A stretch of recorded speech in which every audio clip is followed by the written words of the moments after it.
I don't know how you are, but when I get hungry, I go from, I could use a bite to eat to, Lord have mercy, I'm hangry, about that quick. It's instant. It seems like I always tell people it's because I don't carry enough extra weight from the summer to the winter to fill the gap should I run into a food dry spell. That's really a lie. I'm probably carrying way more weight than I should be. That's not the point. Point is, I don't like being hungry. It happens real quick. I go from need a little to off a cliff. Now, the next thing that happens when I get past the point of I really need something to eat, now I'm going to start making decisions on food that I wouldn't always make.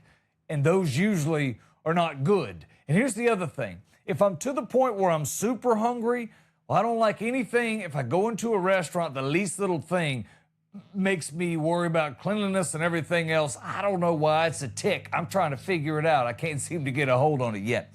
So yesterday was one of those days. I waited way too long, and now I'm out here looking for the perfect restaurant that doesn't exist because, I haven't eaten in far too long. And then one bad decision snowballed into another that snowballed into another. I walked into the restaurant. I rarely do this, but I was like, I'm hungry, but I'm not so hungry. So I'm just going to pull into this new corn dog place. Yeah, corn dog like they have at the mall. I don't know if they might not have them in your mall, but at the mall where they do them real crazy corn dogs, they dip them into a spare tire from like a 68 Camaro, and then they put some cheese on the outside. They have a lot of batter choices. I made my choices. And then another lady come running out of the back, and I said, hey, do y'all take Apple Pay? She said, no. I said, okay. So that's also when I realized I didn't have my wallet, so I had to get in the car and go home. Now that's a mess because, first off, any place that doesn't take Apple Pay doesn't trust the future. And that's unnerving if you're in the restaurant business. And I don't feel good about some of the choices you're going to make in the kitchen. So now by the time I get back, I got my wallet, I got everything I need, I'm packed and I'm ready to go again for the next run. I'm in this really bad situation. Like I talked about, I call it decision fatigue dining. It's where you're not really picking where you want to eat. You're picking what's still open and you're okay with. Because at this time of day, since I had to go home this time of year in Arizona, all the restaurants are completely full. And they go from, kind of like my hunger, from 0 to 60 immediately. Nobody in the restaurant, you could walk in, you could sit down and eat. To, why are there people standing in the parking lot? In like 45 seconds. It happens like that. So now I was stuck. Now I'm having to make emotional decisions. So I wound up at the Waffle House. Yeah. I love the Waffle House, though. Before you get all judgy, I love the Waffle House because it's not only a restaurant, it's a place where the operation unfolds right in front of you. It's kind of like watching a live sport. It's very, very cool. If you've never spent any time at the Waffle House or you don't have a Waffle House in your neighborhood, you should come down south. It's worth the experience. It's kind of like Chick-fil-A. Chick-fil-A you'll love because of the food. Waffle House you'll love because of the experience. It's not really a mystery, again, because you get to see everything take place. When you walk in, you make a mental note, or at least I've learned to make a mental note, about what's going on, what are each of the waitresses doing, who am I most likely to get the best service from, because I got years in the Waffle House business. Next thing you know, you start hearing the yelling, pull one chicken, 2 scrambled, scattered hash browns.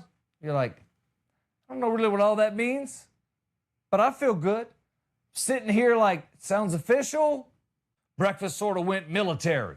It's probably 7 o'clock. So for this town and for me, it might as well be 2 a.m. So there's 4 or 5 people in the restaurant. I have the least number of visible tattoos. I have the amount of visible tattoos that you currently see. Everyone else had tattoos from the neck up. I'm not hating. I'm just saying they had their names on their jawline, which was it's kind of a nice piece. I never thought about maybe I should do it. I don't know. Bud Ford at Bud Ford Comedy. That's an idea. Something I should definitely run by my team. See how they feel about it. I don't know how this is going to play out. But at the Waffle House this particular night,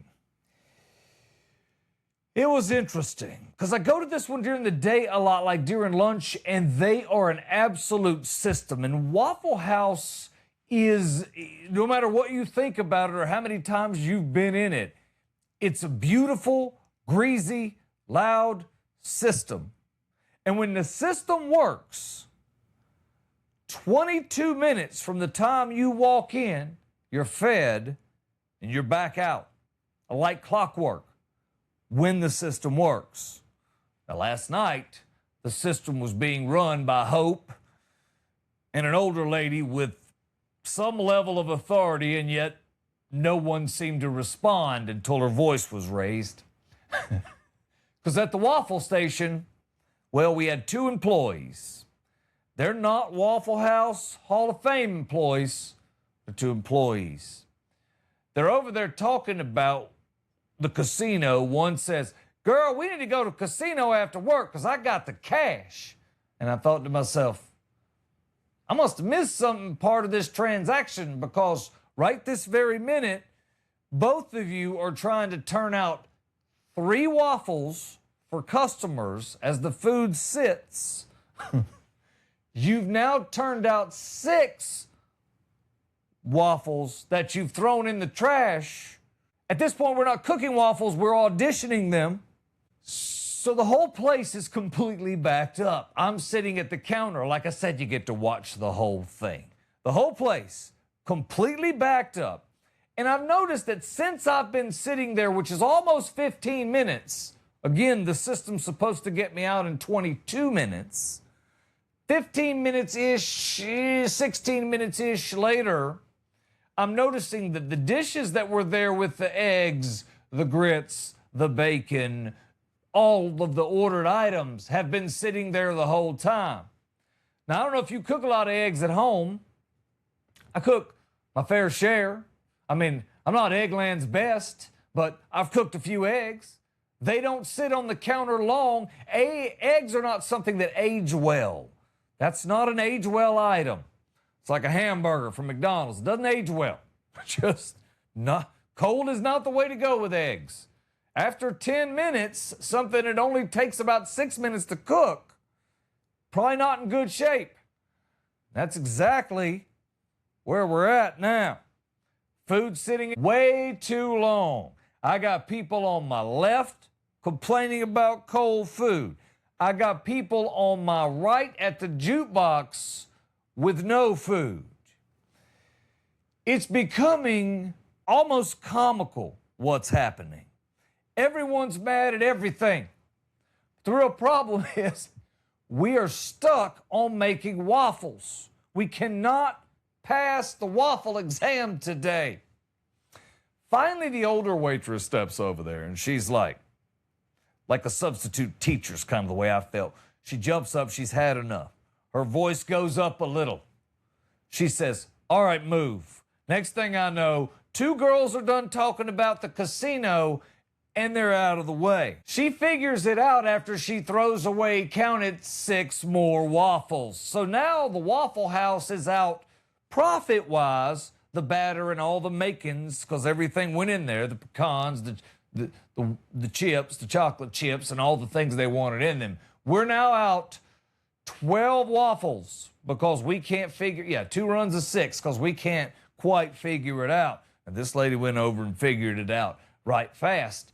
But I thought that was pretty funny, and I wonder if you multiply that out across all the Waffle Houses in the U.S., how much money are they actually losing per day? My gut tells me it's a lot. But in the middle of all of this chaos, I mean, the world is absolutely falling down around all of these poor workers. My plate shows up When I tell you it was perfect, it was absolutely perfect. I mean to tell you, I ordered chicken, scrambled eggs with cheese, and hash browns scattered. When I got that, it looked like something straight out of a Waffle House training video. I mean, the eggs were perfect, fluffy, cheese melted just like it was supposed to be. Hash browns, crispy on the top, perfectly colored and seasoned. Everything's exactly how it's supposed to be. And I realized something right then and there. Waffle House looks like it's falling apart every time you walk in there. It's not a rare occurrence, it's reality and the norm. But actually, everything's working like it's supposed to. Everyone knows exactly what to do, where they are in the dance. Meanwhile, you go to some of the higher end restaurants around here with the soft lighting, the nice fancy menus that have been washed more than once this year, and a hostess stand. They can't figure out how to get me hot fries. They're coming out cold every single time, and I don't understand that. So the Waffle House is chaos with confidence. I kind of trust chaos with confidence more than calm with confusion. I felt like that was deep when I wrote it, but I feel like now after I've said it and recorded it, I'm not really sure it's all that deep. But I feel like the message was received. I hope. If it wasn't, you're welcome to put that in the comments. It's interesting with all that chaos. That girl was funny too because I sit at the counter because I'm kind of like the quarterback, and then I get to watch everything that goes on. It always humbles me to see all the things that I don't know how to do that they take for granted they do on the daily. That's not an easy job in my opinion. I've done a lot of jobs in this world. I've been around a minute. I'm going to tell you, I don't think that one's super easy. So it's always fun to go in there and watch how it plays out. I don't know if you've ever been snorkeling. I got into snorkeling about, 2000. I started doing some trips to the islands, and I was like, man, I really dig this snorkeling. It was kind of fun. People are always saying, hey, you got to snorkel Hawaii. Do you? Do you have to snorkel Hawaii? Because I've snorkeled in the Caribbean. That water wants you to succeed. Caribbean water is like, hey man, just lay it out. I got you. So beautiful, salty, buoyant. You float right to the top. Like, this is legit. You don't even swim. You just sort of exist horizontally. And if you want to make it more fun, put one of those inflatable life things around you, because you're in shallow water anyway. It's not like you can't stand up, or it might be just a little too deep to stand up, but not that big a deal to get out of. But still, for safety, you put this thing around you and it's inflatable. And you can just lay on it basically with your snorkel up and your goggles in the water, and it is just heavenly over there. Anything you want to see, the water's full of colorful fish, sunlight. Sometimes I remember you come across a nice little reef, you're moving along, and you'll get little ones who want to hang on to your legs. It is really peaceful. The sunlight just makes it absolutely beautiful. You feel like you're part of nature when all that's going on. It's just stunning. The colors, you could take great photographs if you want. Pick up an underwater camera.